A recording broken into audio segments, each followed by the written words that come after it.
The human condition is understood here as the unfortunate result of ignorance. Ignorance about what? Ignorance about our true nature, who we are. It is because we do not know who we are, what we are, that we make a mistake. From ignorance comes error. We do not know that we are this immortal, unchanging consciousness, and we make a mistake. We think we are the body and mind which is presented to this consciousness, in front of this consciousness, or illumined by this consciousness. And once we think we are body and mind, and we don't think it, we feel it, it's our reality, then starts samsara, and all our efforts to free ourselves from samsara. If the root cause is ignorance, then the solution can only be knowledge. You see, what cures ignorance is knowledge.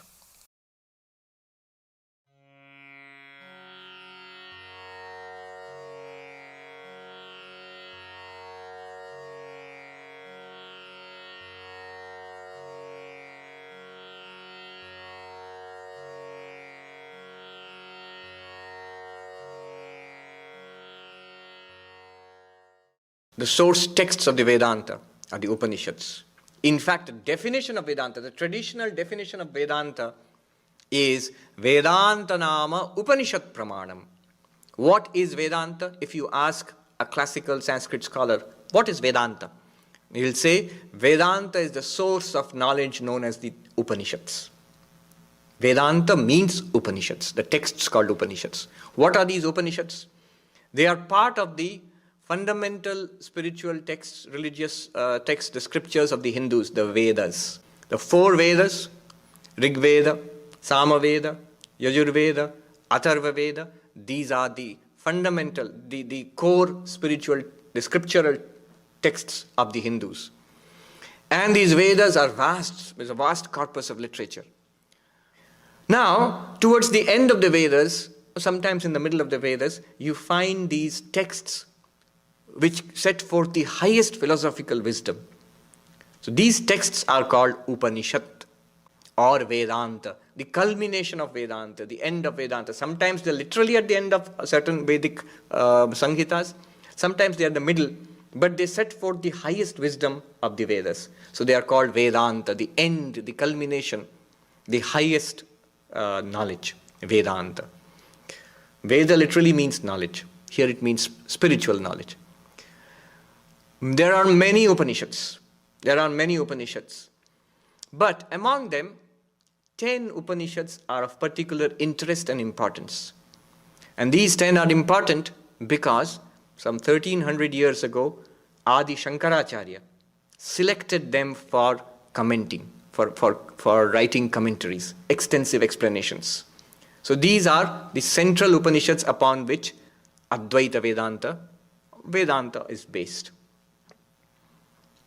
Isha Upanishad, Kena Upanishad, Katha Upanishad, Prashna Upanishad, Aitairya Upanishad, Taittiriya Upanishad, Mundaka Upanishad, Mandukya Upanishad, Chandogya Upanishad, Brihadaranyaka Upanishad. The 10, we call them major Upanishads because Sankaracharya commented upon them. Some of them are very small. Isha Upanishad, Mandukya Upanishad is the smallest.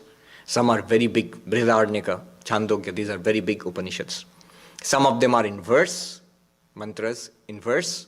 Some of them are in prose. They are very old.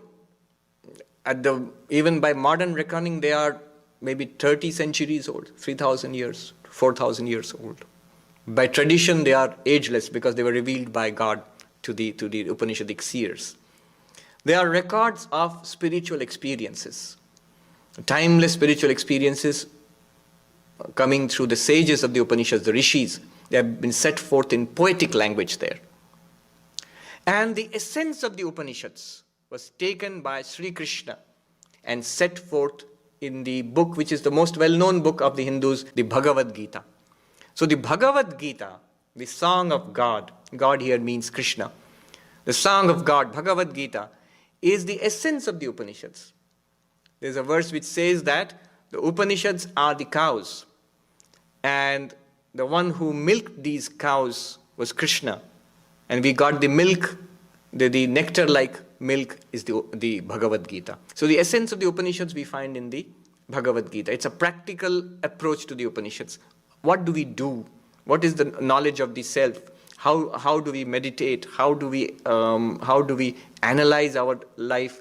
Bhakti, jnana, dhyana, karma, all these things you find in Bhagavad-Gita. But the Bhagavad-Gita is firmly rooted in the Upanishads. So that's also Vedanta. There's another text, not discussed so much, called the Brahma Sutras. Not discussed with very good reason. Because if you think this is dry and philosophical, you should try the Brahma Sutras.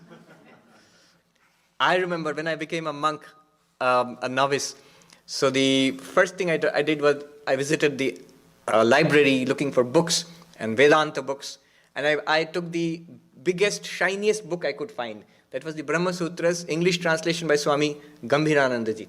Brahma Sutras, Sanskrit commentaries, translation by Swami Gambhirananda ji.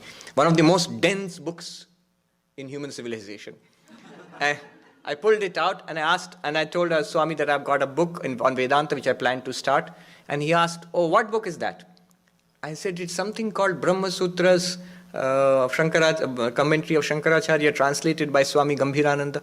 And so the Swami said, oh, that book. You won't go beyond a single page, beyond the first page. And that scared me so much that I put it back in the library immediately. It's only after I came to the training center and I started, it was taught to us, then I started reading it. So there are 555 aphorisms, sutras. Sutras are compact sayings. And these aphorisms, a lot of meaning is packed into each sutra. And there are 555 of these.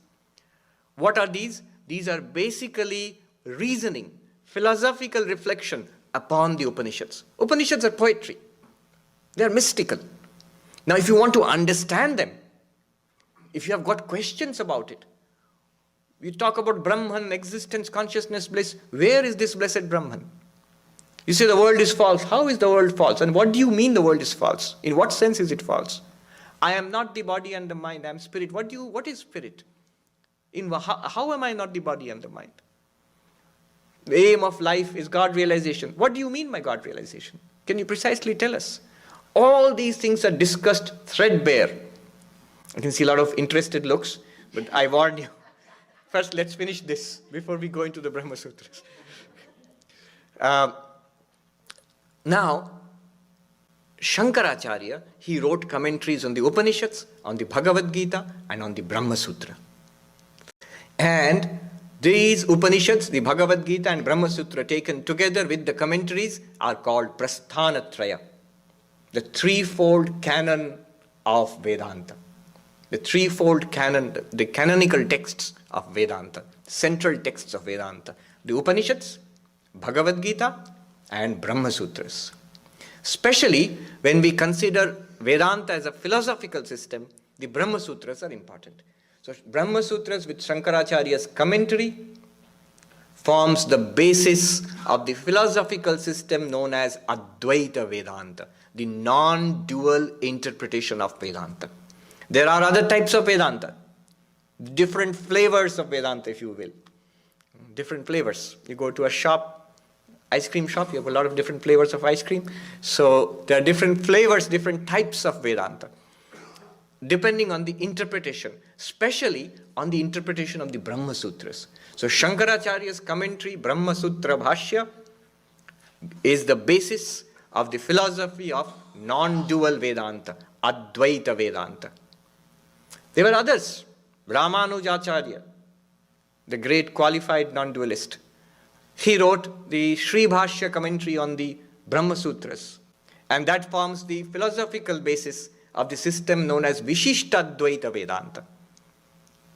Madhvacharya wrote the Purna Prajna Bhashya on the same Brahma Sutras, which forms the basis, the philosophical basis of the great system known as Dvaita Vedanta.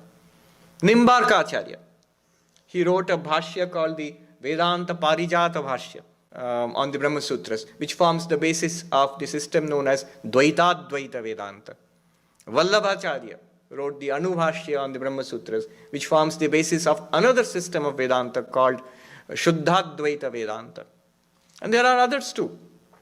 There is the Govinda Bhashya on the Brahma Sutras, which forms the basis of Achintya Bheda Veda, the philosophical system of the Gaudiya Vaishnavas. If that doesn't draw any sign of recognition, the Hare Krishnas, so they are rooted their tradition is rooted in the Gaudiya Vaishnava tradition, which is a stream of Vedanta, which has Achintya Bheda Vedanta at its core. So these are varieties of Vedanta.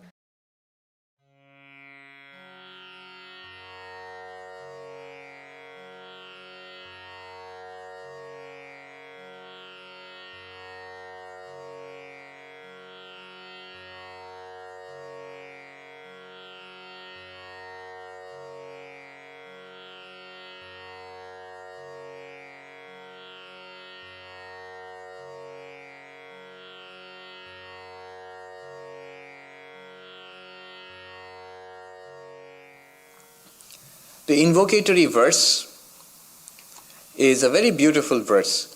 It's a tradition in Vedanta books to start with the praise of God, to bow down to the Guru, to bow down to the Lord and seek blessings so that we can get enlightenment by this study. So let's see what he says. And it's very poetic too. Shri Harim Paramanandam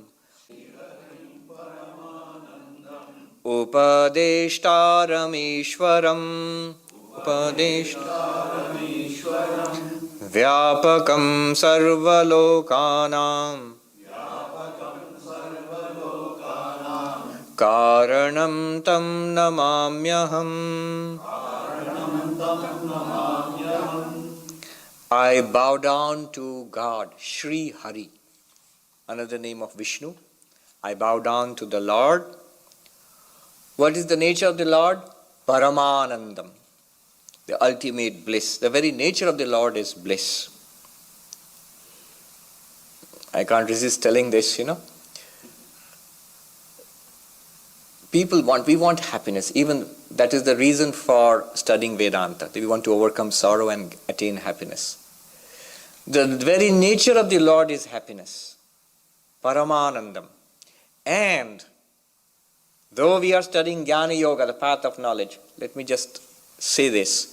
If one wants true, lasting, unchanging happiness right now, bhakti, love the Lord. Love immediately brings happiness. Any kind of love brings happiness. We know that.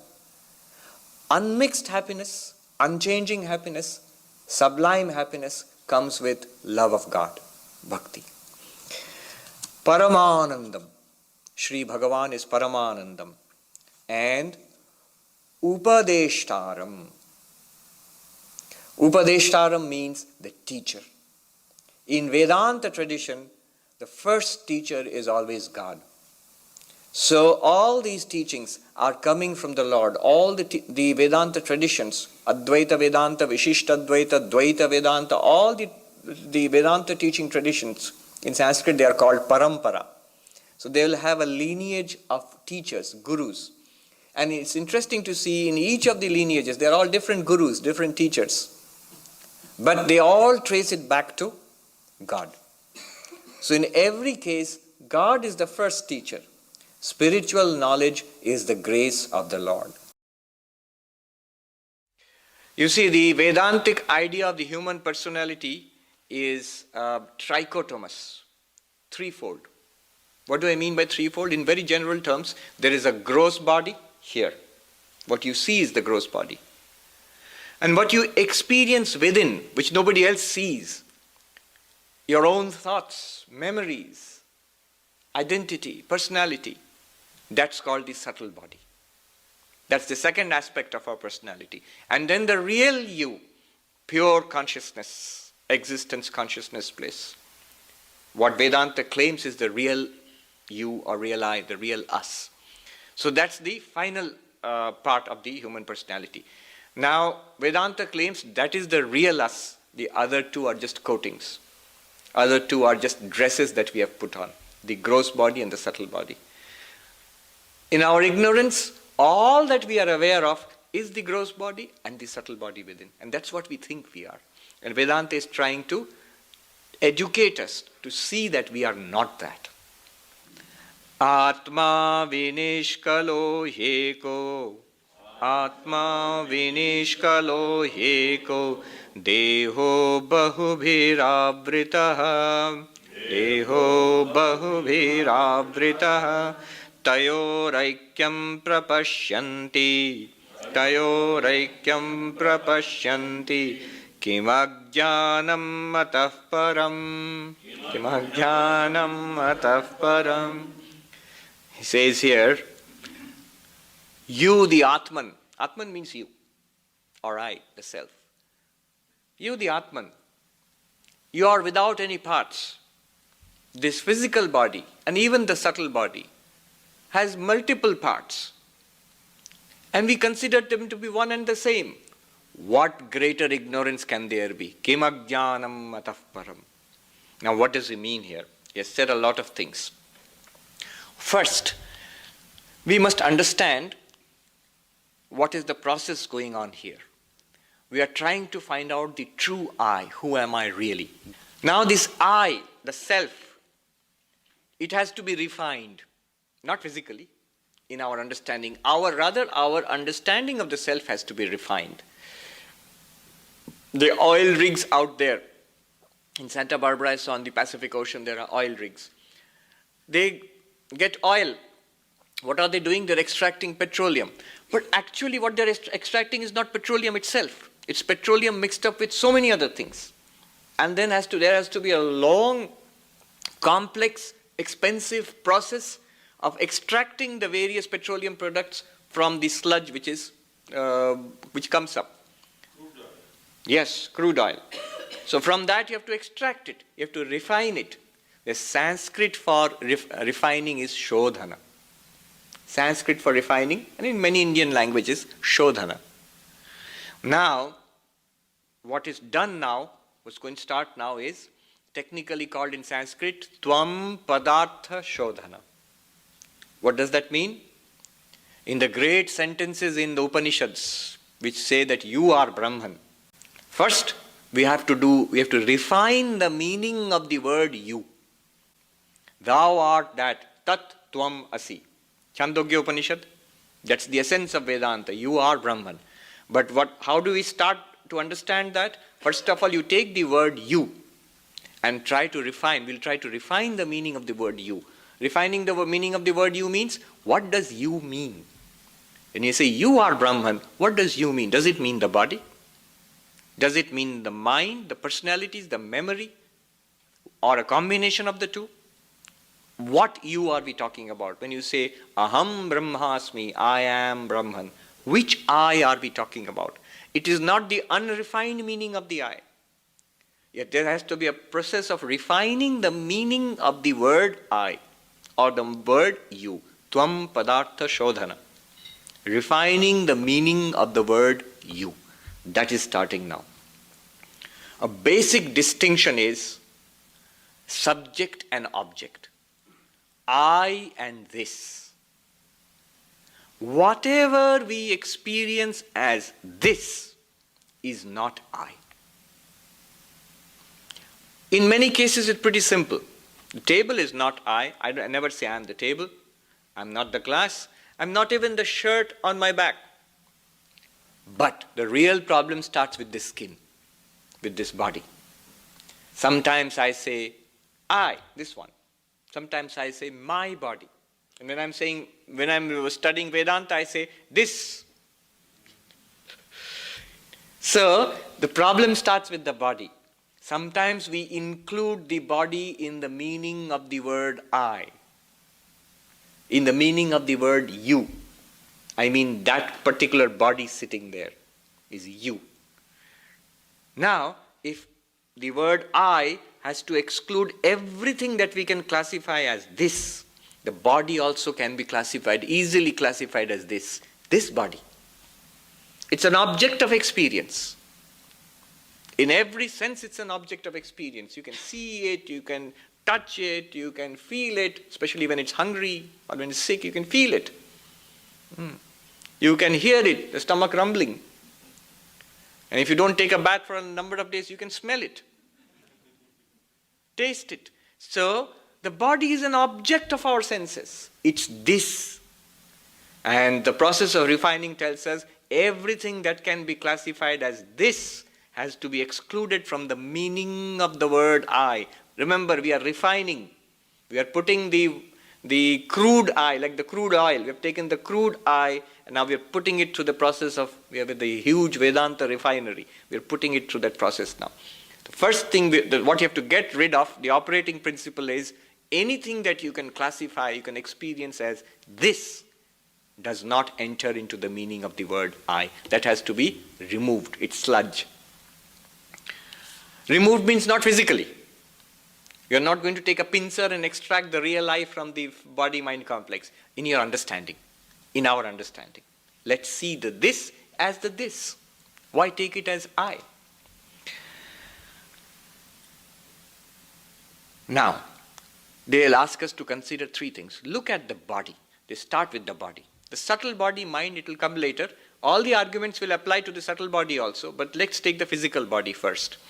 In the Gita, Sri Krishna warns Arjuna against the path of non-dualism. He says, the one difficulty with the path of non-dualism is, he says, avyakta hi gatir dukkham dehavad bhiravapyate.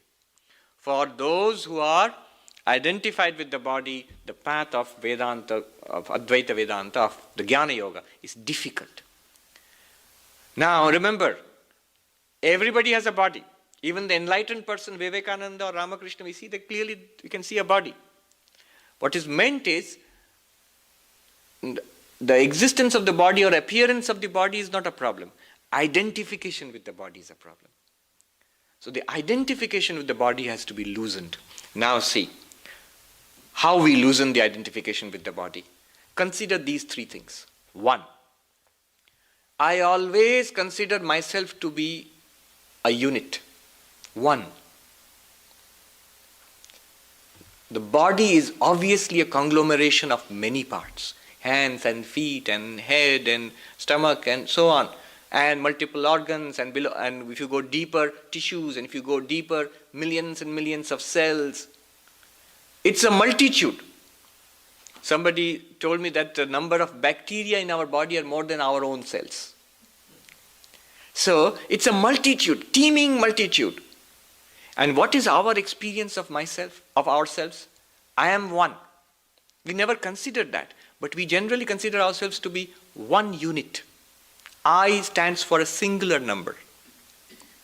That which is multiple and that which is one. Here is a distinction. Contemplate this distinction. Number one. Number two, I always feel that I am sentient, I am aware, I am conscious. And the body is an object of my awareness, of my consciousness, of my sentience. I always feel that. Contemplate this. Number three, I always feel I am the same and the body is changing. I am unchanging and the body is changing. You may say, no Swami, we feel we are changing. After all, I was a little kid, then I was a teenager, now I am a middle-aged person or I'm an old person. Of course I'm changing. But what has changed?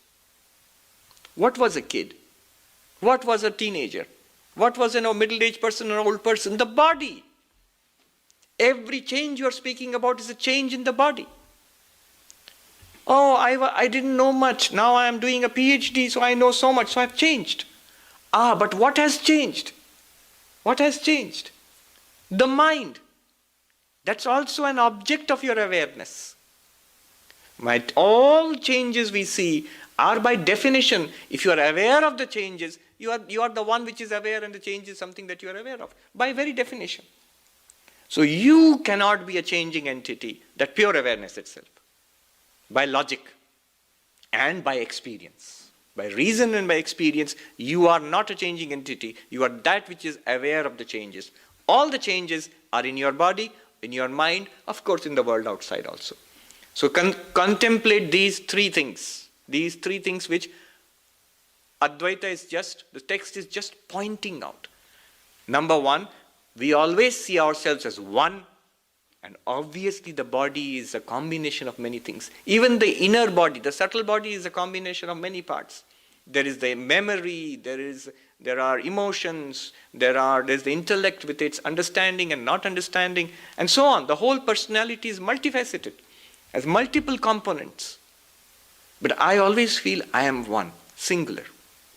Number one, you are one, and that which is not you, the mind or body, is many, many-fold. I don't mean you have many bodies. I don't mean you have many personalities, unless one has a multiple personality disorder. But the personality itself, even a single personality, has many parts and changing parts. So the third thing is, I am unchanging, and everything else which I considered to be myself is changing. The body is changing, personality is changing, mind is changing, memories are changing, everything is changing. So I am unchanging. One, many. Awareness, object of awareness. Unchanging, changing. Think about these three things. That's what he is saying. Atma vinishkala. Atma has no parts. And Deho bahuviravrita is a conglomeration of many parts. The word kala, which means part, it also means art in Indian languages, but kala also means part, and it has a specific meaning in Tantra also. Now, if you want to go deeper into that, what are the parts of the body? It speaks about the 5 elements. There is an earth part, Prithvi kala, earth part, is the physical, if you just see in a very simple way, look at the body. There is flesh, skin, bones. That's the earth part, Prithvi kala, of this body. Then there is Jala kala, Apa kala, that is the blood running through our various juices and hormones and whatnot, enzymes, all coursing through this body. That is the watery aspect, the elements: earth, water, fire, air, and space. And then we are breathing in and out. Very important, oxygen. So that is the air aspect. And then there is the heat. Heat is extremely important. Without heat, the body will die. So the fire aspect. And the space occupied by this body, the space aspect. These are all aspects of the body. The body has 5 aspects from the 5 elements. There are other kalas also in Tantra. The time is also an aspect. The time applied to the body is ayu, lifespan. That's also something which is an aspect of the body. So in this way you can speak of many aspects of the body. But I, the observer, do not have these aspects. I watch, I experience the body with these aspects. So I am without aspects, without parts. The body has parts. Even the subtle body has parts. Now I am confusing the two. You say, no, I am not. Yes, we are. When I ask you, when you ask me, who are you? You say, don't you see here? This. He says, Kim ajnanam matah param, what greater foolishness can there be? You, the one, you're saying this multiplicity is you. When I say, who are you? I am this. And what is this? I. You see the subtle mutual superimposition? Who am I? This body. What is this body? I. So, the I is associated with this body, and the body is superimposed upon the I. I am using the language of Sankara, anyonya dhyasa. Yes. So, there are many Vedanta veterans here. So that's why once in a while a little technical stuff has to be thrown into the mix. Otherwise they will say, what childish talk? Kya bachcho wali baat kar gaye? They're speaking like a child. So, anyonya adhyasa is a term used by Sankaracharya, mutual superimposition. It simply means, I take the body to be myself, and when you are asked about the body, I say, it is I. I am the body, and the body is me. Superimposing one upon the other. Kim ajnanam matah param, what greater ignorance can there be? I, the second aspect, I as consciousness and body, an object of consciousness. And what do I say? I am this body. The consciousness and object of consciousness, we are taking them to be one and the same. Kimagyanam matah param. What greater ignorance can there be? What greater foolishness can there be? And I always experience myself as changeless. And everything in this body and mind is changing. And I say, who am I? This body and mind. Kimagyanam matah param. What greater ignorance can there be? What greater foolishness can there be? We are saying it is one and many. We are saying it is one. Identifying the one and the many. Consciousness and object of consciousness. Identifying them. Taking them to be one and the same. Unchanging. And how can the unchanging be the changing? How can the changing be the unchanging? And yet we smoothly do that. We have absolutely no qualms about saying such a ridiculous thing. Only Vedanta is pointing it out to us now. Kimagyanam matah param. What greater foolishness can there be? Clearly you are unchanging. Think about it. If the atman changes, supposing there is some change you notice in the atman.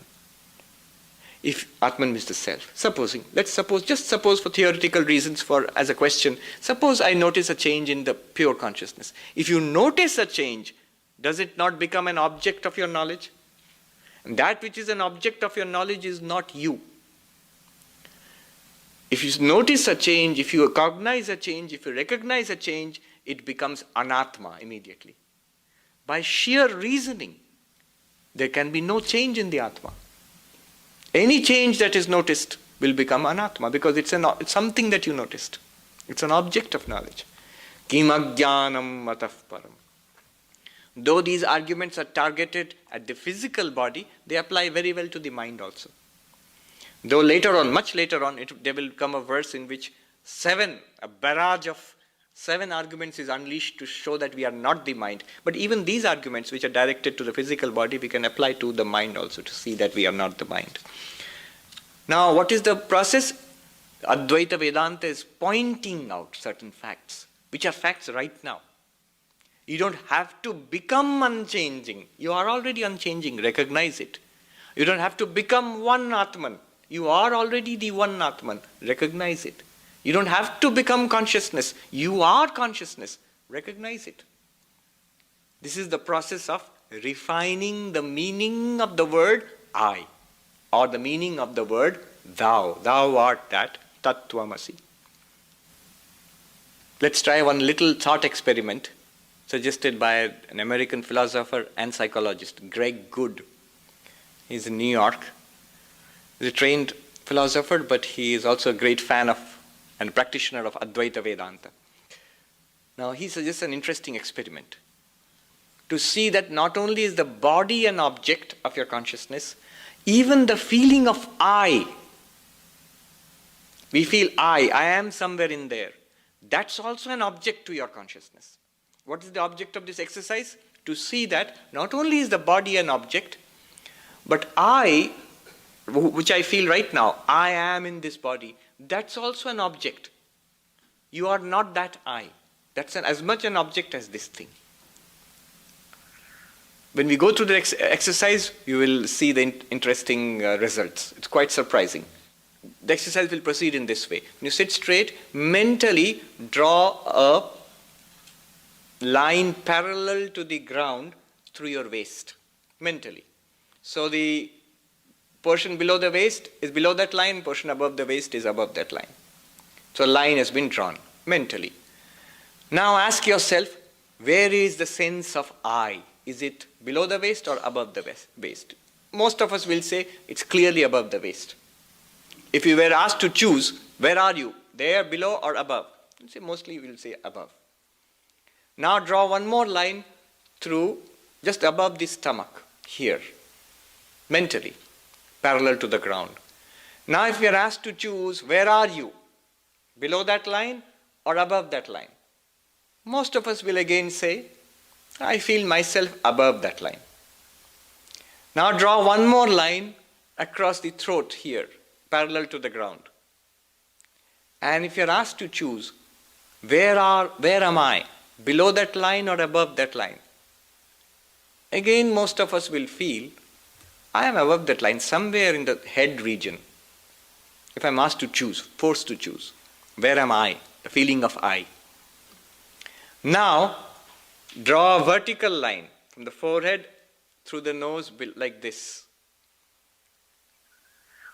In the head region, two vertical lines, one on through this eye, one through this eye, two vertical lines. Now, if you're asked to choose, where is the feeling of I? On this side of the head, or that side of the head, or somewhere in the center part of the head? Most of us will sort of feel that maybe somewhere in between the two vertical lines, somewhere here in the central part of the head. Even somewhere just behind our eyes, maybe. You'll see most people feel that, somewhere behind our eyes. That's where I am really, if I'm forced to say. Now, you will experience the sense of I as a feeling, a sense, somewhere behind your eyes in the central portion of the head, probably. Now here is the real question. What is experiencing that I now?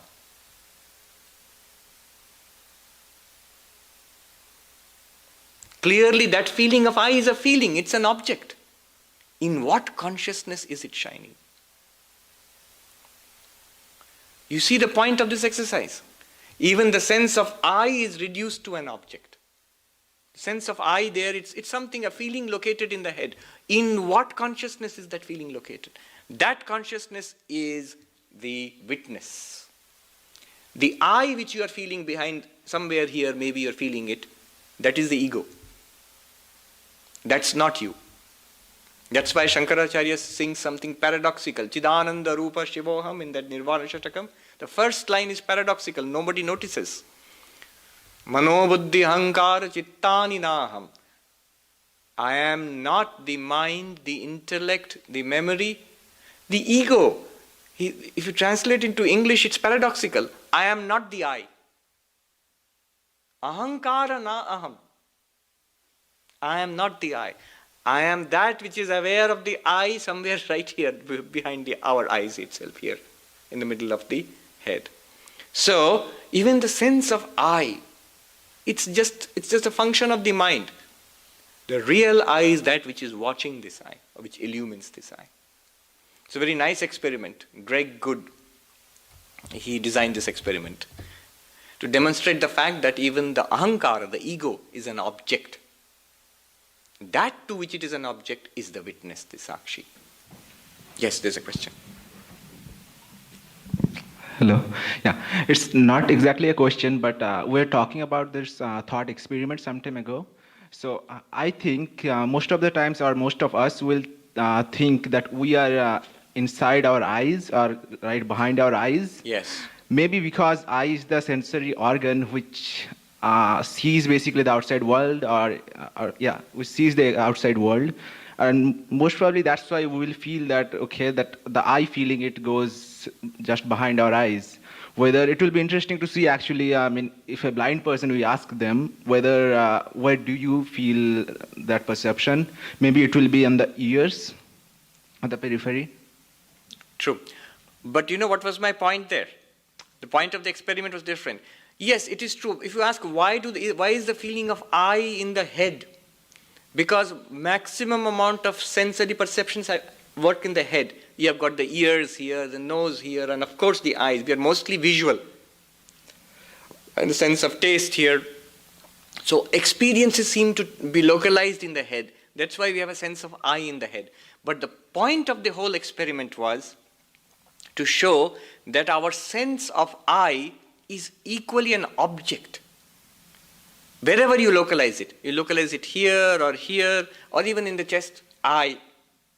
It's still an object, it's an experience. What consciousness is experiencing that? That is the question asked. So wherever you localize it, just localize it and see it's a thing. Just like this thing or this thing.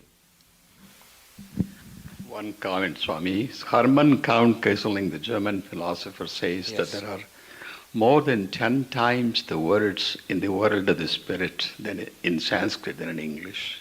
There are more than 10 times? 10 times the number of words in Sanskrit for in the spiritual realm than Yes. in English or even German. My question is, you said sakshat Ikshate sakshi. Sakshi. Can you explain what that sakshat means? Sakshat means directly. When we experience something, consciousness plus mind plus eyes enable me to see this glass of water. Now the eyes are what are called karana, instruments. External karana, external instruments, eyes. Internal instruments, mind, antakarana. And the consciousness operates with these instruments to get an experience of this glass of water. It is not sakshat. It depends on these instruments for getting an experience like this. Whereas directly our sukha and dukkha, happiness and misery, I am happy, I am unhappy, direct feeling of pleasure, of pain, of knowing something in the mind, that is directly illumined by consciousness. That direct illumination is called sakshat ikshate, sakshi. Without using any instrument. The absence of all thoughts in deep sleep, that blankness, how is it experienced? With what eyes do you see that darkness? With what mind do you think about that darkness? Nothing. And yet we have experienced it. Every night we experience it. So sakshat ikshate, directly we experience. In fact, I'll end with this. Eskimos are supposed to be, I don't know how true it is, Eskimos are supposed to have 20 or 30 words for snow. Various types of snow and ice and various textures and so on, various uses, various aspects of snow, because it's a great fact of their lives. It's the dominant fact of their lives. They live in an icy region. In the same way, the ancient Indian philosophers, they continuously dealt with these ideas. So they developed an entire language to deal with these concepts over thousands of years. So these are very well defined terms. So we are studying this little book written by Sankaracharya some 14 centuries ago. Sankaracharya was one of India's greatest saint philosophers. Aparoksha Anubhuti. And we are at the section where he is showing us how we are not the body. The self and the body are distinct. That is the subject that is being discussed now. Why do we need to know this? You see, the term used is sadhana. Any instrument, any method is necessary only to achieve certain results. It's only when you want the results then the method or the instrument has value. You want to come here. Then only, whether you will come by your own car or take a Uber or you will come by public transport, all that, these questions are relevant. The method, the instrument becomes relevant only when you want something, you want a result out of it. Now, for whom is this teaching, for whom is it meant? For those who want to overcome suffering in this life and attain permanent bliss. For them, this is relevant. Jnana, spiritual knowledge. For those who want to overcome, to get beyond this cycle of birth and death. For those who want to overcome the limitations inherent in our human conditions. For those who love the infinite. This is very interesting. We had a visitor here last week, a monk from distant Vrindavan. And this monk told us that he became a monk after being influenced by his guru, who was a mystic. And the way he described his guru was, he was a lover of the infinite. So when we are lovers of the infinite, maybe we do not have that mystical experience yet, but the very idea appeals to us, transcending limitations. It's only when we want to transcend limitations, then this is useful. For such a person who wants to go beyond birth and death, who wants to transcend suffering, who wants to attain bliss, spiritual bliss, that person must know that he or she is not this body. The self is not the body. So that is the discussion which is going on from 17th verse to the 33rd verse. We have started from the 17th verse and we've done the 18th also. So the subject, this topic will continue up to the 33rd verse, where by means of appeal to experience, empirical evidence, the evidence of our own lives, something that we cannot deny, appeal to experience and to logic. The author wants to demonstrate to us that we are not the bodies. Right here, right now, we are not these bodies. Now let's come to the 19th verse. We have done up to 17 and 18 and the 19th verse, the same subject. How am I not the body? I sort of take it without question that I am the body. Well, convince me. I'm open to being convinced. Show me that I'm not this body. Atma jnana maya punyo. Atma jnana maya punyo. Deho mamsa mayo shuchihi. Deho mamsa mayo shuchihi. Tayoraikyam prapashyanti. Tayoraikyam prapashyanti. Kimajnanam atah param. Kimajnanam atah param. Atman is the knower.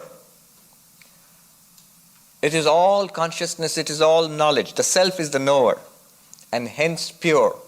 The body is a mixture of flesh and blood and tissues and all sorts of gooey wet stuff.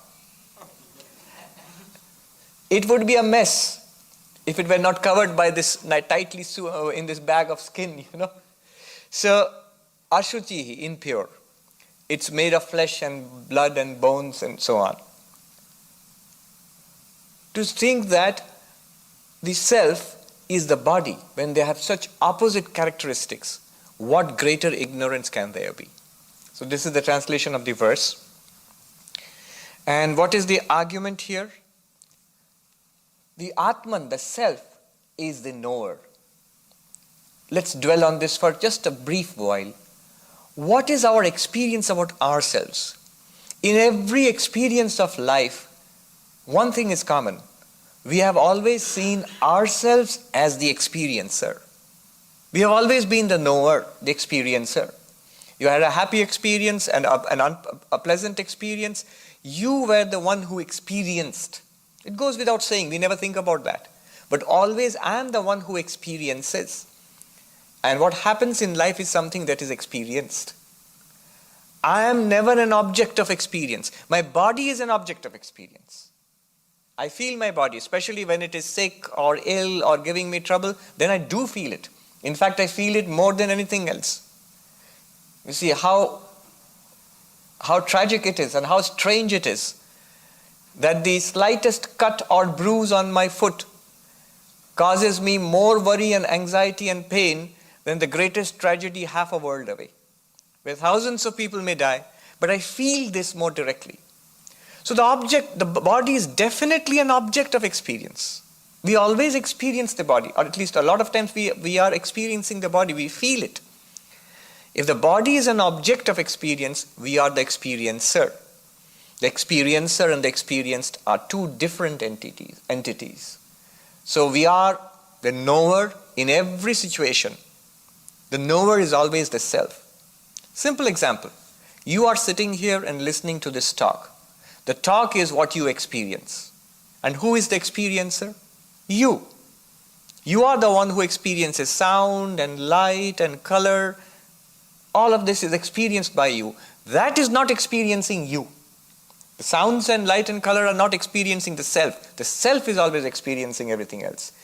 It's the simplest, most basic fact. That is the structure of experience. The self is always the knower and the non-self is, not nonsense, non-self. The non-self is the known. And that's always so. Almost by definition it is so. And he points out this, Atma Jnanamaya. If you are the knower, you must be all consciousness. It's only consciousness which knows. Awareness, sentience, that is what knows. And the body is a body of flesh and blood and bones. He calls it impure. Knowledge is pure. We'll dwell more on that later on. But the body is impure. And this is a theme which you find in many religions. In fact, all religions to some extent or the other. It's not fashionable anymore. We are worshippers of the body beautiful. especially here in California. You must have a fit and beautiful body, and that's good. It's good to have a fit and beautiful body. But remember the nature of the body. In Buddhism, there are so many meditations. One of the meditations, a particularly difficult and gruesome one, is they sit for meditation in the cremation grounds. In India, they burn the bodies. So they sit for meditation in the cremation ground. And if a body is not burned, it just lays there, and they watch it decay over days as it swells up and maggots come into it and it decays and putrefies and sinks into a messy goo. You sit and watch hour after hour after hour and see what's happening to the body. That is the nature of the body. That is the very nature of the body. It is matter which is subject to decay and death. All the time when we are living, it is the life forces within this body which are struggling a day and night battle against death. We, with our modern understanding of the immune system, we know how this body, each body, is continuously battling invaders from inside and outside which are seeking to damage and destroy the body. The immune system is always fighting a perpetual war. So the nature of the body is impure.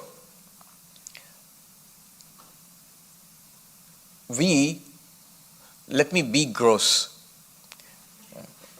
And I'm not doing it on purpose. I'm quoting an ancient text, Sureshwaracharya's Naishkarmya Siddhi. We who can't tolerate the slightest mess, slightest bit of mess, something that smells bad, something that's messy, ugly looking, we can't tolerate it. We have a sense of beauty and proportion, taste.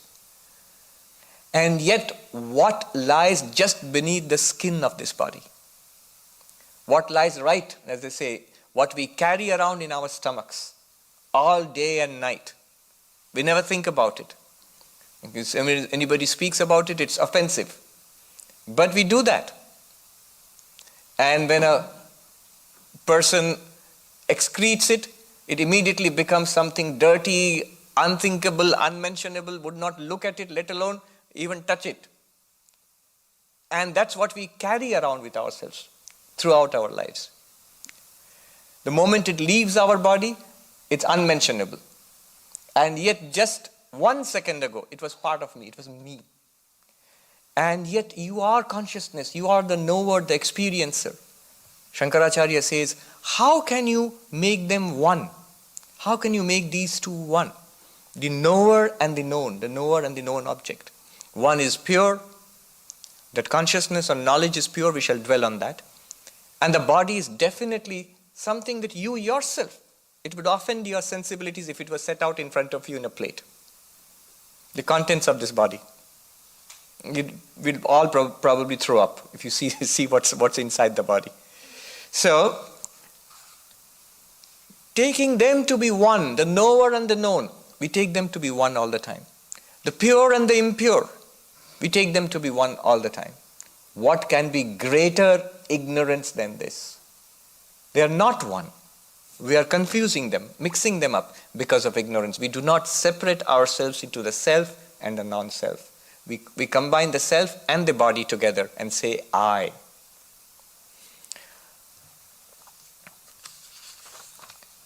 So, the next verse, 20th. Atma prakashaka swachha, Atma prakashaka swachha, dehastamasa uchyate, dehastamasa uchyate, tayoraikyam prapashyanti, prapashyanti, kimajnanam atah param, kimajnanam atah param.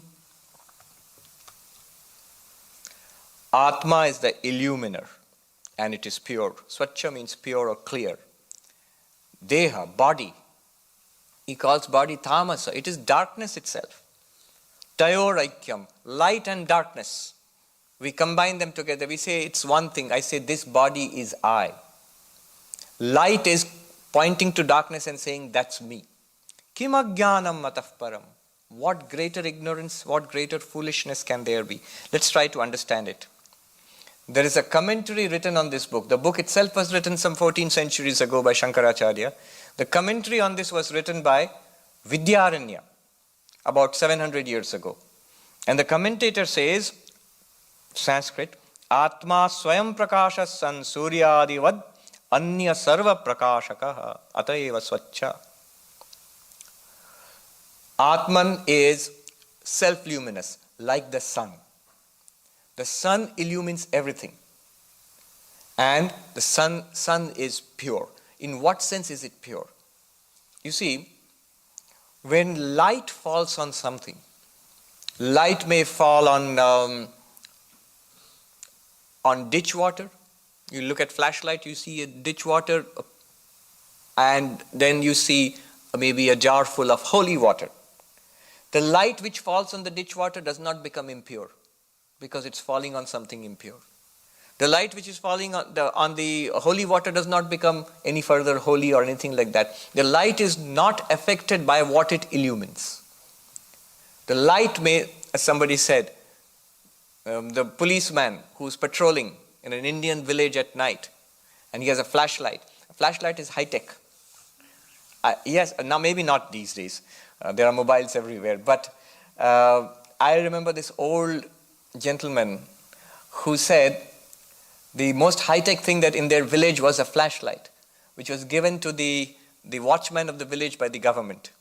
So people used to come from other houses to see the flashlight. And so imagine, there's no electricity, and at night the watchman is patrolling the village, and he sees something in the dark, and he switches on the flashlight, and he sees it's a monk, a sadhu, under a tree and meditating. All right. He passes on, sees something moving fishily in the dark, and he switches on the flashlight, and he sees it's a robber, a thief trying to sneak in somewhere, and presumably he nabs the robber. But the flashlight the light is not affected by illumining a sadhu, is not affected by illumining a thief. So in that sense, light is not affected but by what it shines upon. Consciousness is not affected by what it is aware of. Consciousness, what it illumines, what it reveals, it might be good, it might be bad, it might be dharma, it might be adharma, religion and irreligion, good and bad, moral and immoral. But the consciousness itself is not affected by any of this. In this sense, it is said to be swachha. Swachha means pure, clear. Does not matter what it reveals. What it reveals may be good or bad, but that which reveals is not affected by that. Now, think about it. Consciousness is the light of lights. Here, when the room was dark, you switch on the light, you can see everything. So light is the revealer. But this light and the room it reveals is known by your eyes. It would not be cognized. It would not be known except for you seeing it. So your eyes are the light which reveals this light and the room. And your eyes seeing something, that will work only when your mind is on what you are seeing. So mind is connected to the eyes. In that sense, mind is the light which reveals your eyes. Eyes are the light which reveal the external light. And external light is something that reveals this external room. Really, your mind is the light for all of these lights.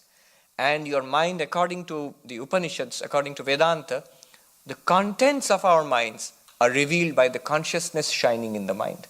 So consciousness in the mind is the light of lights. In that sense, consciousness is said to be prakashaka, revealer, the light of lights.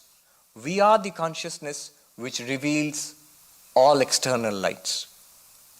To repeat what I said, light reveals this room, your eyes reveal the light and the room, your mind reveals the eyes, the light and the room, and consciousness shines upon the contents of your mind, revealing all of that. Consciousness is the real light of lights. Ultimate light of lights is your consciousness. If this light is switched off, you may say, I cannot see anything without this light. But that you cannot see anything, that fact also is revealed by your consciousness. Is it not? Think about it. Without consciousness, nothing will be revealed.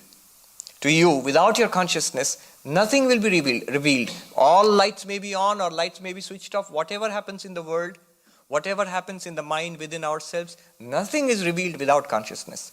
With consciousness, the presence or absence of things external to consciousness are revealed. So this is what he is saying.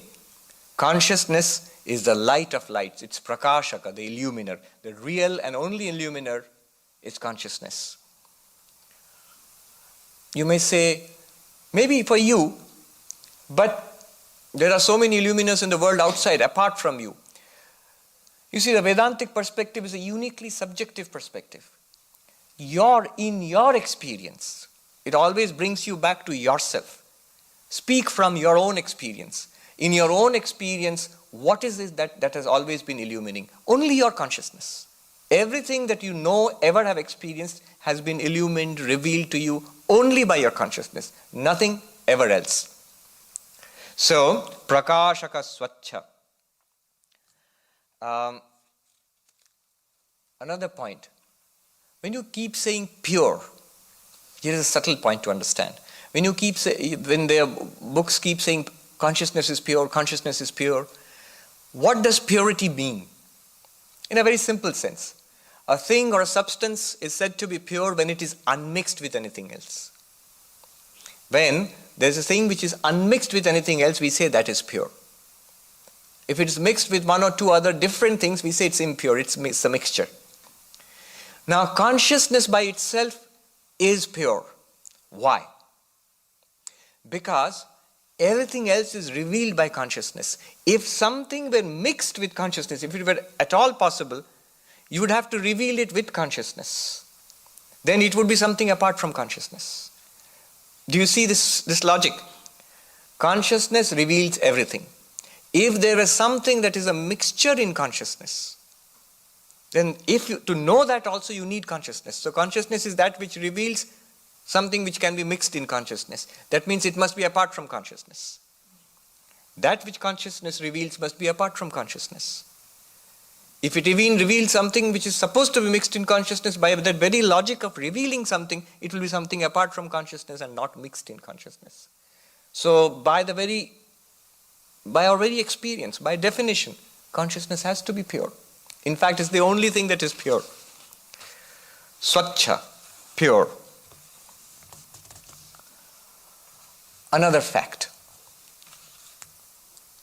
All our experiences come and go in consciousness. You see, happiness, it comes in consciousness. We are aware of being happy. Misery, unhappiness, disappointment. We are aware of being disappointed. Now, the problem comes when we try to hold on to this happiness or misery.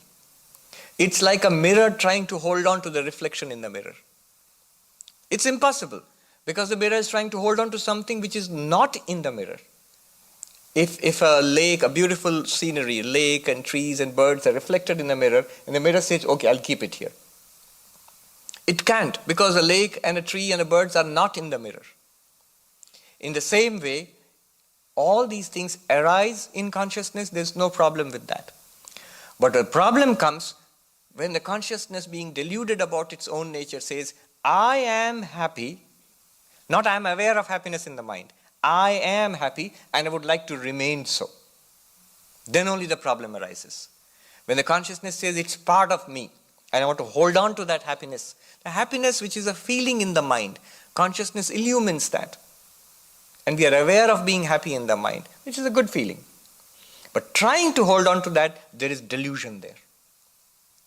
The arising of happiness and the subsiding of happiness, the arising of misery and the subsiding of misery in the mind is not a problem. Consciousness illumines both equally. The real problem comes when the consciousness appropriates those things to itself and says, I am happy, I am miserable, I want to drive this misery away, I want to keep this happiness. Neither the happiness nor the misery are really in consciousness. That which is not really in consciousness, which consciousness is only illumining, consciousness cannot keep it on, cannot hold on to it, because it was never there. That which is not really in consciousness, the feeling of misery in the mind, If it is not really there in consciousness, consciousness was only illumining it, consciousness cannot drive it away from itself also. Because it's not there. How can you drive away something that's not there? How can you wash away the blue color of the sky? There's no blue color to be washed away. It just looks like that.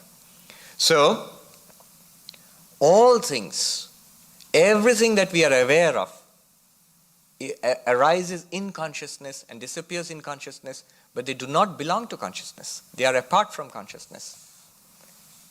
In this case, for consciousness to say that I am this particular body is the grossest of misunderstandings. When the whole of space and time and object appears to consciousness, to pick out one part of that and say, I am this. That's what Sankaracharya says. How ridiculous is that? Dehas tamasa. The nature of body is darkness, in the sense that body is something that is an object of knowledge. Body is not something that knows. You see, we think that the body is something that is aware of other things. It's only because consciousness percolating through the mind and the nervous system flowing through the body, we feel that this body is conscious. Consciousness shines upon the mind becomes filled with consciousness. So we feel a mind full of awareness. And the mind being connected to the body also feels conscious. And therefore we see, here I am. And we make a mistake by thinking, I am a body with consciousness. The book tells us, you are consciousness aware of a body. You are consciousness using a body. Your consciousness channeling yourself through a body. You are not a body with consciousness. You can even say your consciousness in which a body is appearing and acting and feeling and knowing. And the challenge is to see it as a fact, not as a claim. Vedanta says what it is saying now is actually truer to our experience than what we normally talk, the tale we tell ourselves. That I am a body with consciousness is not as true as saying, as far as our experience goes, I am consciousness in which a body appears. Think about it. Throughout our day, right now, here is this body. The moment I go to sleep, the body disappears from my awareness. The body is in the bed, I am not aware of it. I am aware of a dream world in which I have a dream body and I do dream things in the dream world. What continues? Consciousness. You are aware. The awareness continues from the waking state into the sleep state, into the dream state. The body is left behind from your awareness.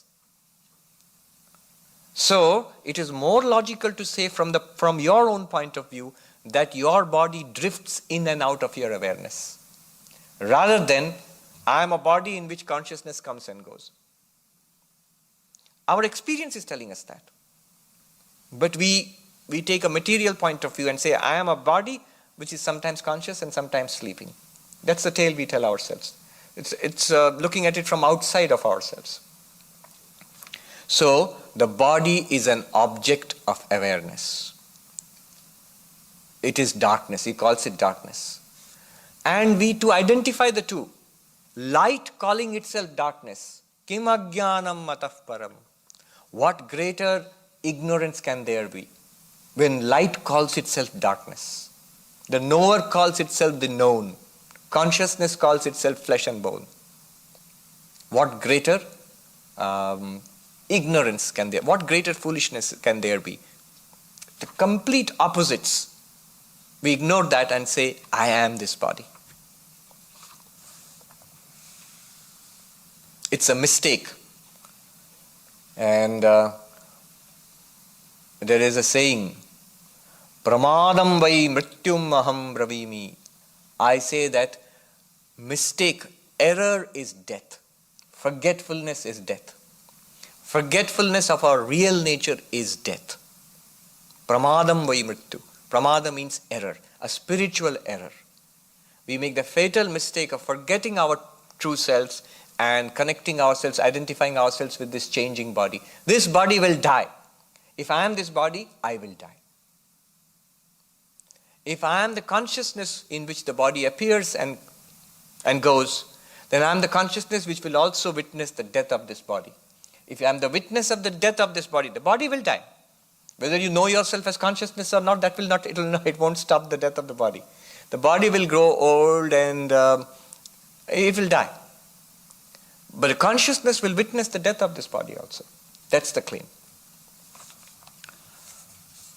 Now, let's do one more.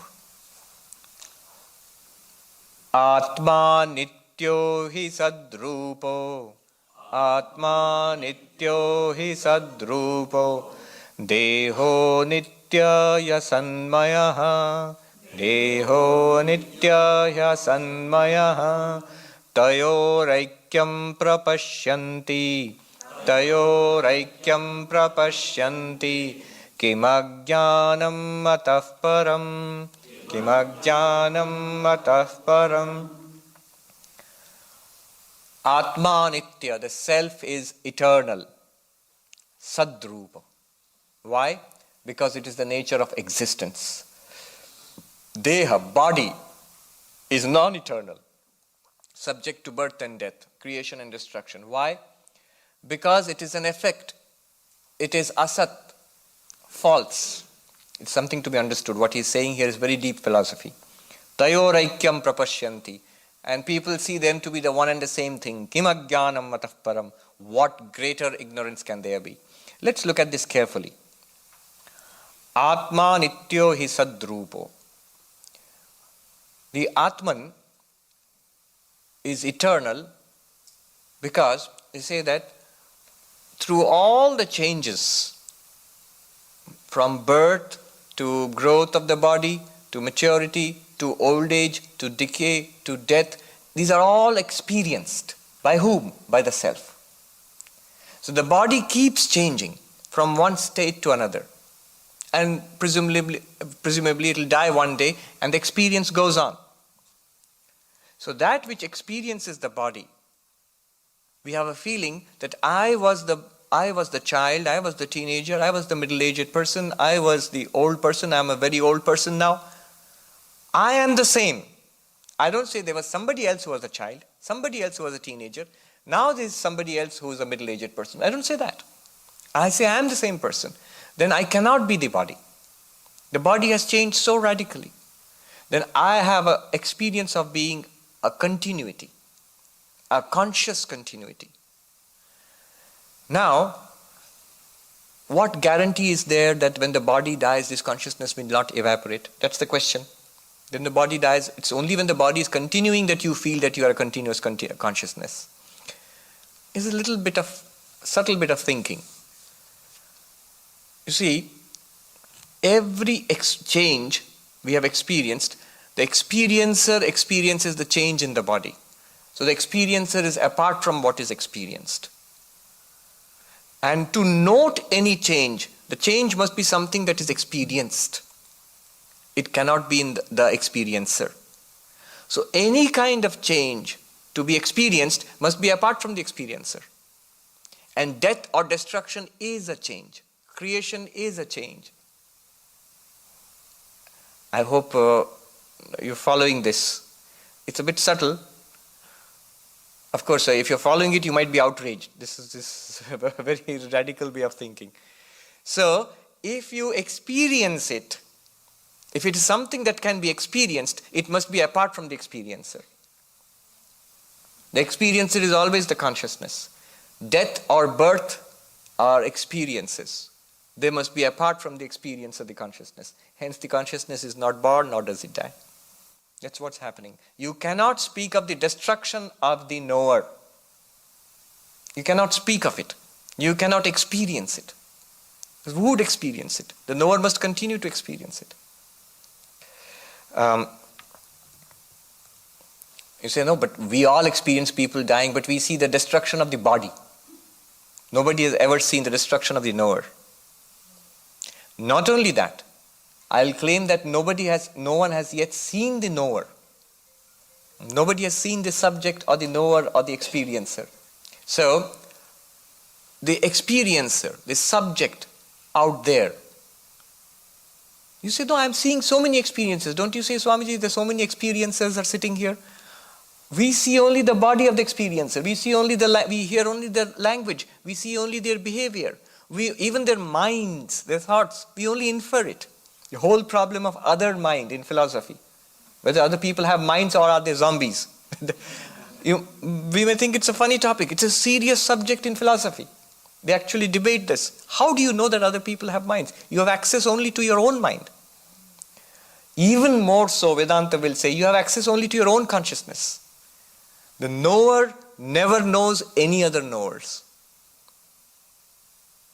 Have you thought of one thing? That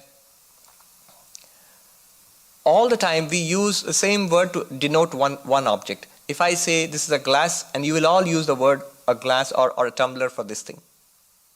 A glass of water. And we all use the same words and we mean the same thing.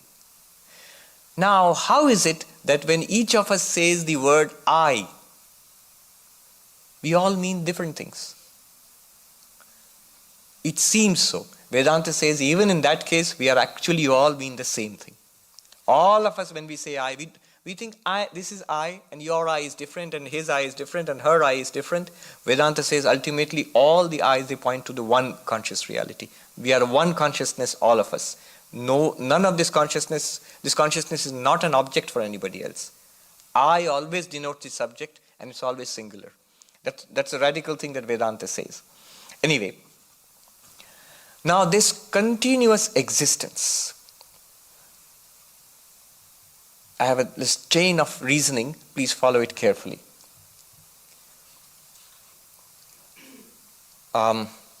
This is based on the 16th verse of Bhagavad-Gita, 2nd chapter. Na sato vidyate bhava, na bhava vidyate sata.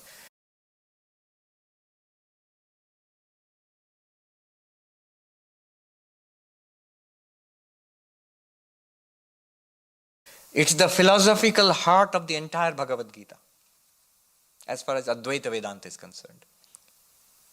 Philosophical heart of the entire Bhagavad-Gita, chapter 2, 16th verse.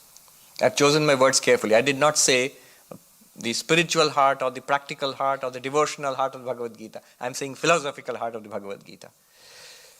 What does it say? Basically, I'll tell you in a few words. When we are boiling potatoes, the potato is hot. It's boiling. It's hot. Does the heat belong to the potato?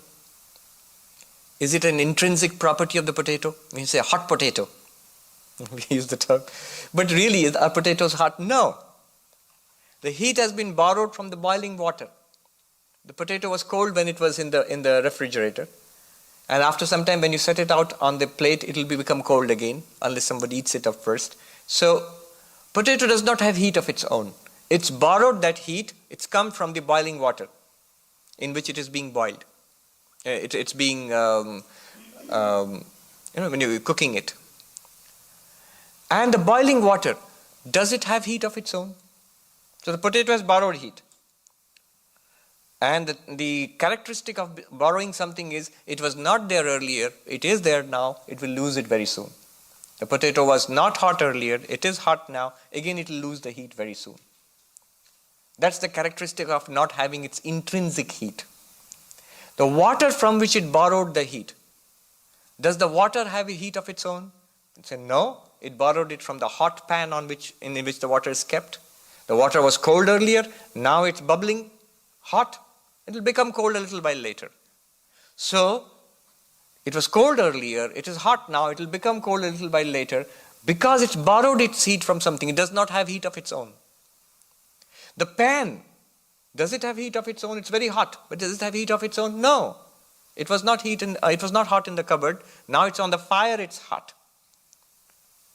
So it has also borrowed heat. It was cold earlier and it's hot now, it will become cold later. It will lose what has been borrowed will be lost. Now the fire under the pan, is it hot or cold? It's very hot. Does that heat belong to the fire or is it borrowed? And don't say it was borrowed. The fire was cold earlier, now it's hot, it will become cold. No, as long as the fire lasts, it will be very hot. It will be hot. So as long as the fire lasts, it has heat as its property. That heat, which is the heat of the fire, is intrinsic to the fire. and its characteristic is it lasts forever. That heat which is borrowed comes and goes because it was borrowed. Only for a time being. It will lose it because the object which is borrowed, the pan or the water or the potato, doesn't have heat of its own.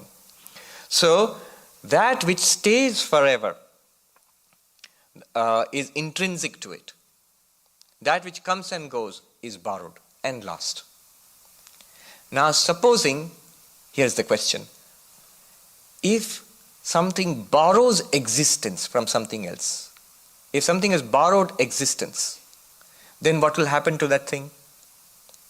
It will get existence and lose existence. Something borrows heat, it gets heat, is hot for a while and then loses it. If you can think of borrowing existence, then the thing will exist for some time and then go out of existence. The sign of borrowing existence is a thing will come into existence, exist for a while, go out of existence. The sign of borrowing heat is a cold thing will become hot for a while and then become cold again. In the same way, sign of borrowing existence is a thing will come into existence, will be born, will exist for a while and then again lose it, will die. Being born and dying, birth and death are signs of borrowed existence. Now you may say this is hair-splitting argumentation. But no, we see it all the time. How? The table, it has borrowed existence. From what? From the wood.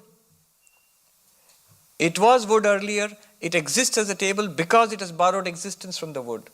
One day it will be broken, sold as scrap maybe, it will still be pieces of wood, the table will no longer exist. It borrowed existence from its underlying reality, from its material cause, and it exists as a table because it has borrowed existence from wood. Wood has also borrowed existence from a more fundamental form of matter and so on. Now the question is, if something has intrinsic existence, what will happen to it? Fire has intrinsic heat, it never loses it. If something has intrinsic existence, what will happen to it? It will never lose existence. It will become immortal. It will be immortal. It will never be born because it always existed. It will never die because it will always continue to exist. And there is only one thing which we can conceive of in this way, at least philosophically we can conceive of. That is existence itself. Existence itself. And such a concept you have in the Upanishads, it's called Sat. Sat, pure existence, being with a capital B.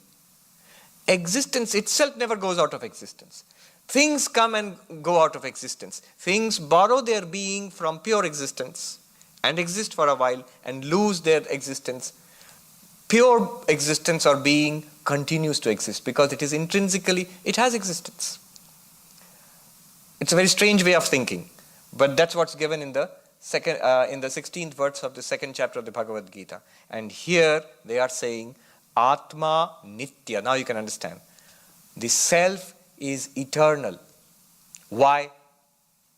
The argument given here is because it is pure being. One of the characteristics of the self is I am, I exist. And this is pure being. Existence itself, I am existence itself. Hence, I am eternal. Things borrow their existence from me and things lose their existence in me. So they are non-eternal, they come and go. The body is one of them. Deha anitya. The body is definitely, things borrow their existence from me and things lose their existence in me. So they are non-eternal, they come and go. The body is one of them. Deha anitya. The body is definitely non-eternal. It is subject to birth, it's subject to death. Where does it borrow its existence from? The body is made of the 5 elements, earth, water, fire, air, space. So their existence is lent to the body. Where do they get their existence from? The Upanishads will show us how all of them borrow their existence from the self, from Atman. Taittiriya Upanishad, Brahmananda Valli, it's there. So, let me put it all together. The Atman is said to be eternal because it is existence itself. You say, prove that it is existence itself? That will require a long dialectic. But it can be easily proved. Sankaracharya in his commentary on the 16th verse of the second chapter, he shows that the self is existence itself. And hence, and he had shown it step by step with lot of subtle argumentations, questions, objections, replies, and so on. So we are pure being itself. By that logic, we can never lose our existence. Other things come into existence borrowing their being from us and losing their being again. So they are non-eternal. The body is one of those things which comes into existence, exists for some time, and loses its existence. Why? Because it is asat, not pure being. The atman, the self, is eternal. Why? Because it is sat, pure being. Tayoraikyam prapashyanti. People speak of the oneness of pure being and non-being. The most contradictory of things, the eternal and the non-eternal, are taken to be one and the same. Kim ajnanam matah para. What greater ignorance can there be? Right. Now I'll take one or two questions and then we'll conclude. Yes, there's a question there. First, wait for the microphone.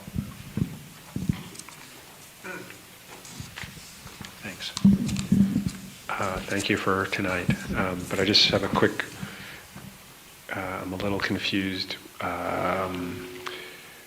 We're talking about consciousness being eternal, and Yes. we're all here and we all experience consciousness somewhat individually. Yes. And I just have a question as to where does personality come into, like individual personality come into, because there's relating to some people easily, relating to some other people not so easily. Oh, right. Where does that go on that continuum? Thanks. I understand. And it's a good question to ask. We must remember certain fundamentals here. The Vedantic view of the human being, of us, is trichotomous, threefold. One is the physical body. The second one is what is called the subtle body.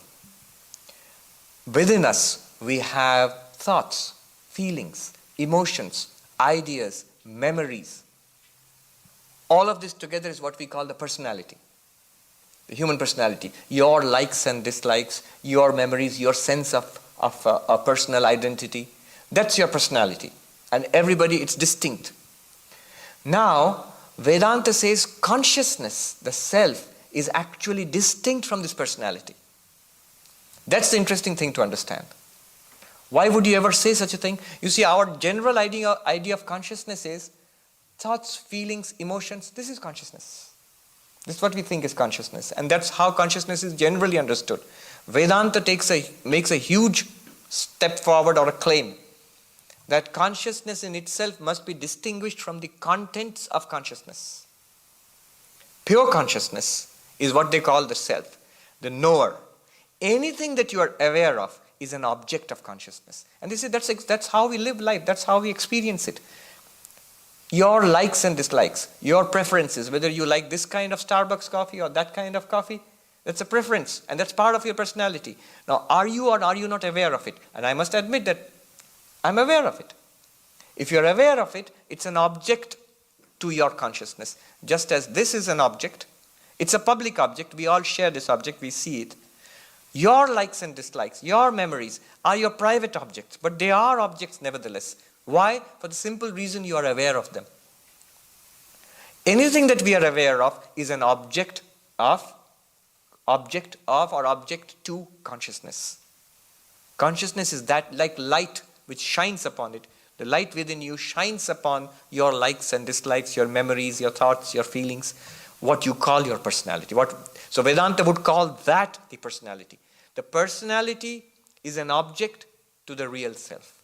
The personality and the self are not the same. The self is identified in Vedanta with pure consciousness. But yes, in our present state of ignorance, we identify the self with the personality. When I say I am this person, I identify myself with my memories, my thoughts, my feelings, my ideas, my preferences, my likes and dislikes, my choices. This is what I think I am. And this is what we call the personality. Now Vedanta wants me to see that this personality is also something different from the consciousness which is at the core of myself.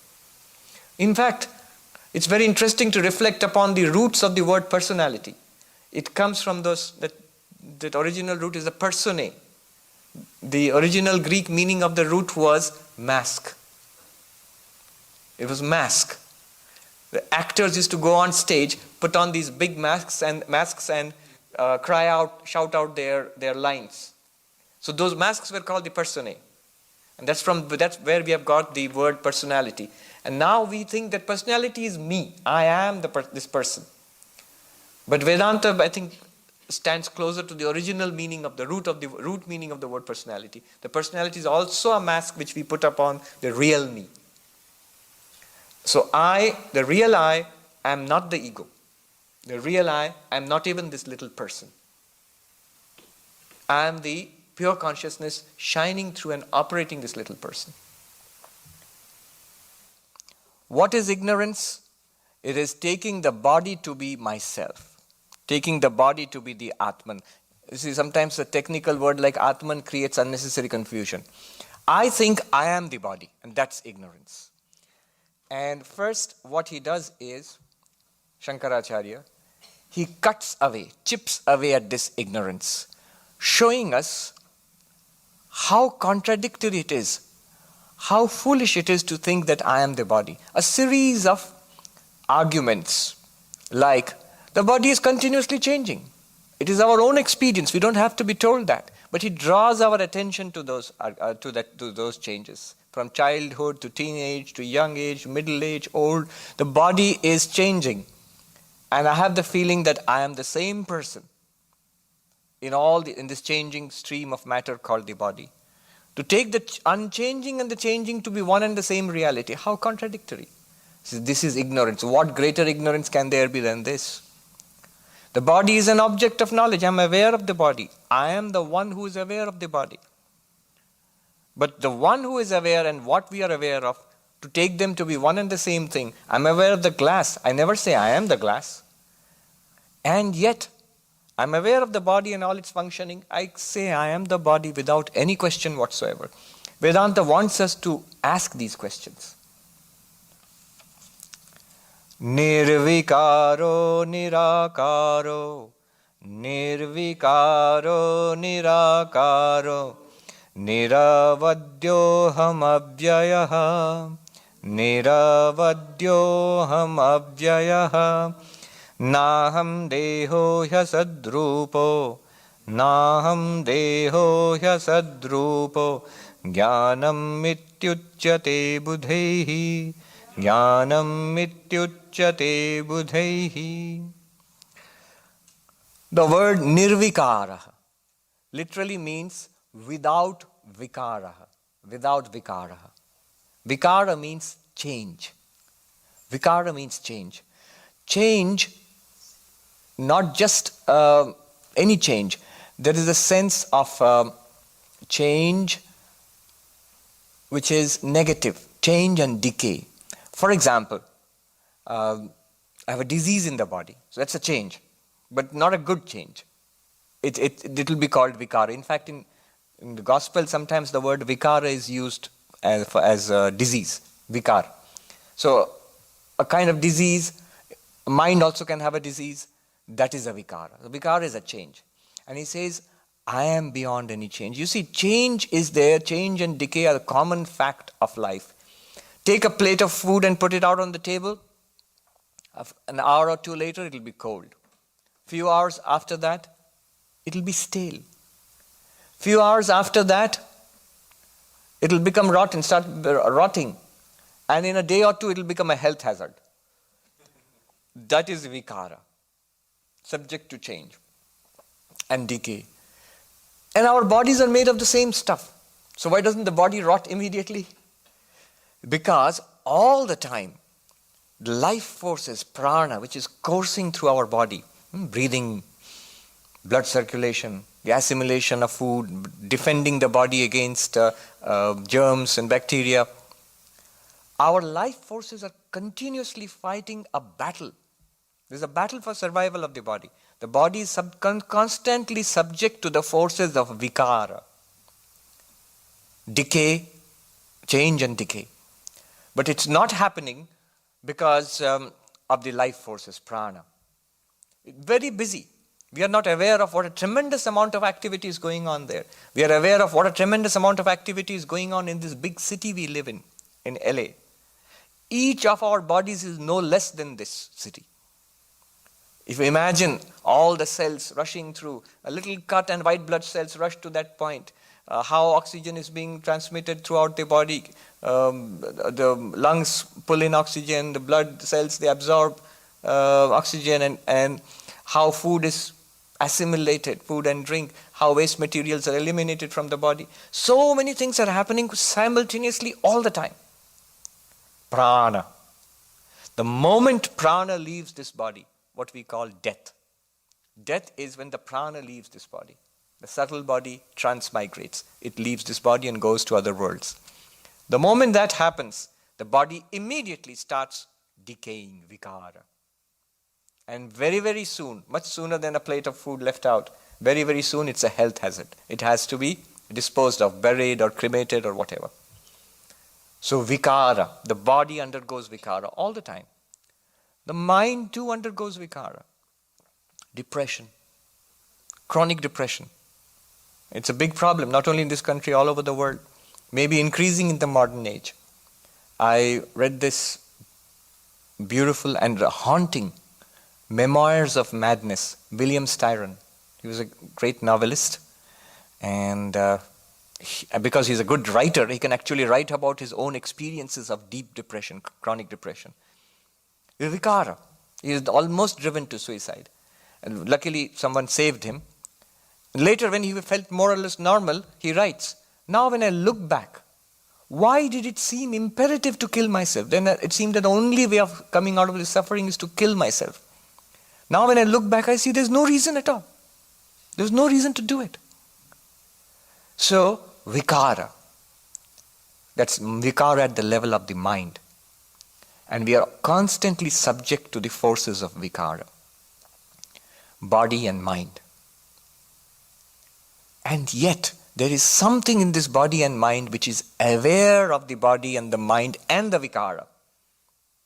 We, dwelling in the body, we are very much aware. Of course, when are we more aware of the body than when it is sick? The definition of a healthy body is that you are not aware of it. Aware of the body is that when I am hungry or tired or sick or ill, miserable, you are aware of the body, you are aware of the mind. So, there is something within us that's aware of it.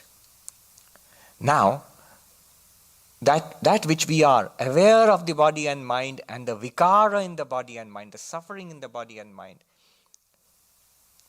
Because we are identified with the body and mind, when the body undergoes decay, change, suffering, I am suffering. When the mind, even more so, when the mind is depressed or angry or irritated, I am depressed, I am angry, I am irritated. What Vedanta is telling us is, you are no more the body or the mind. You are no more the body than you are the mind. You are the observer of both. You are the illuminator of both. You are the consciousness in which the body-mind events take place. The very experience of body and mind arises in your consciousness, subsists in your consciousness, and fades away in your consciousness. When? Every day in the night, when we go to sleep, we completely become unaware of the physical body. If I were the body, then my mind, my consciousness would be so tied to the body that even when I'm sleeping, I would have the feeling, the awareness that I am a body sleeping on the bed. But I don't do that. I dream, and in my dreams I go all over the world and have different experiences in the dream. Which means somehow the consciousness is not tied to this body. The body can exist, and the consciousness can go on imagining and experiencing things without being aware of the body, as in a dream every day. So the consciousness which is aware of the body is actually not tied to the body. We are the witness of the vikara of the body. We are witness to the vikara of the mind. Now, consider this. That which is the witness to the vikara of the body, the illness, the suffering of the body, or the pleasures of the body, does it have vikara? Think about it. Every change that we notice in the body, the suffering, the problems in this body and in the mind, we are aware of it.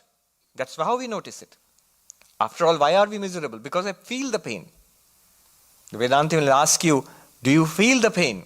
Of course I feel the pain. That's why I'm suffering. If I didn't feel it, I wouldn't be suffering. But the very fact which is a subtle point, the very fact that you feel the pain means that you are the knower of the pain. The pain is an object of your knowledge. The suffering is an object of our knowledge, of our awareness. The awareness itself does not have suffering or illness or pain. It is that which is aware. It's like whatever is in the room is illumined by the light. The light illumines the glass and the table and the people. But the people or the glass or the table are not in the light. The light illumines them. In our awareness, all these events are happening, all these experiences are taking place. The awareness is not tied to them. They do not belong to the awareness. Awareness just illumines them. Another fact. In your awareness, there was health. In your awareness, you don't feel too good now. In your awareness, after some time, you'll again feel good. Which means that vikara, the forces of change and decay, they come and go like tides, they ebb and flow. The awareness remains constant. Which means the awareness again is not tied to them.